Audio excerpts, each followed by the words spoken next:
হ্যাঁ, আর লাস্ট যেটা বলবো যে এখানেও রিলিজ করছে তুফান, শাকিব খানের একটা ছবি, ইন্দো বাংলাদেশের ছবি। তো সেই ছবিটাকে নিয়ে তুমি কি কম্পিটিশন হিসেবে দেখছো, নাকি তুমি সাদরে আমন্ত্রণ? তুফান নিয়ে অনেকে কিন্তু অনেক রকমের বিভ্রান্তি সৃষ্টি করছে, এটা কিন্তু অলরেডি আপনারা কিন্তু দেখে ফেলেছেন যে অনেকে বলছে যে হ্যাঁ এই ছবি মানুষ কিভাবে দেখবে, এত টাকা রেন্টাল নিয়ে 10-12 লাখ টাকা নিয়ে একটা সিনেমা কে নিয়ে দেখবে। এটা নিয়ে নানা রকম নিউজ, ইনফ্যাক্ট আমিও কিন্তু এই নিউজটা কিন্তু করেছি যে এটা নিয়ে যে মানুষ ইচ্ছে মতো খিল্লে দিচ্ছে, হ্যাঁ এত টাকা দে, এটা আসলে কে করবে, হ্যান ত্যান। তো ভাই, ইট ইজ নট ওই টিপিক্যাল বস্তি মার্কা সিনেমা কিন্তু তুফান নয়, এটা আপনাকে কিন্তু বুঝতে হবে। আপনি চাইলে একটা খালুয়া মার্কা সিনেমার সঙ্গে কিন্তু আপনি তুফানকে কম্পারিজন করতে পারবেন না।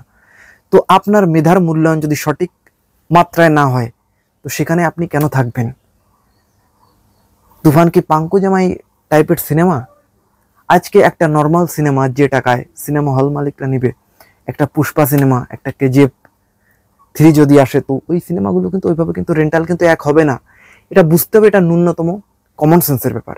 এখন অনেকে ঢালাওভাবে বলছে যে হ্যাঁ কোনো সিনেমা হলে তুফান সিনেমা নিতে চাচ্ছে না, এত টাকা হাই রেন্টালে নিয়ে তাদের কি উঠবে, তাদের কি লাভ থাকবে।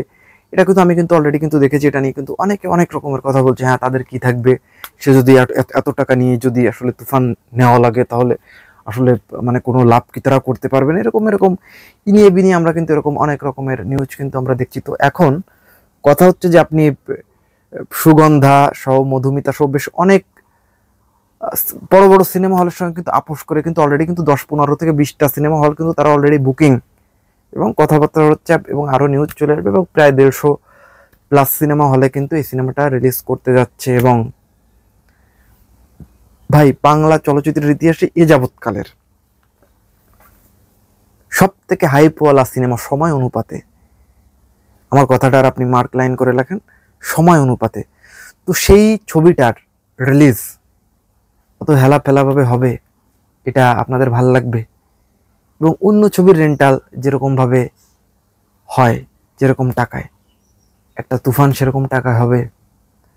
আপনাদের পয়েন্ট অফ ভিউ কি বলে, আপনাদের ফিলোসফি কি বলে? ভাই একটা ব্যাপার রিয়েলাইজ করুন, একটা ব্যাপার ভাবুন, একটা খালুয়া মার্কা সিনেমার সঙ্গে একটা বড় সিনেমাকে যখন আপনারা কম্পারিজন করেন, তখন আপনারাই কিন্তু এই ব্যাপারটা কিন্তু আসলে একটা বড় সিনেমাকে কিন্তু আসলে ডাউনগ্রেড করে দেওয়ার জন্য কিন্তু আপনারাই এনাফ। হ্যাঁ, তো এগুলো কেন করবেন? আমরা যদি আমাদের সিনেমাকে যদি প্রপার সম্মান যদি না দিতে পারি, তাহলে এরপরে যখন আরো বড় বাজেটের সিনেমা আসবে, তখন আপনি রেন্টাল, হ্যাঁ আমি 2-3-4-5 লাখ টাকার বেশি নিতে পারবো না, তো কোয়ালিটি কি থাকবে?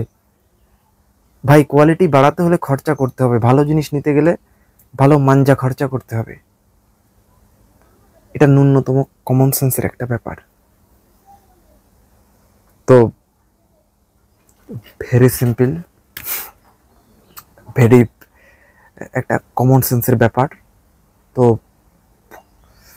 এটা নিয়ে আর আমার কোনো কথা বলার নেই, আমার কিচ্ছু বলার নেই এটা নিয়ে। তো আমার পয়েন্ট অফ ভিউ, আমার ফিলোসফি আমি জাস্ট আপনাদের সামনে শেয়ার করলাম। অনেক অনেক কথা বলছে, হ্যাঁ তুফান সিনেমা হল মালিকরা নিতে যাচ্ছে না। ভাই, তোর কি মাথার তার ছেঁড়া?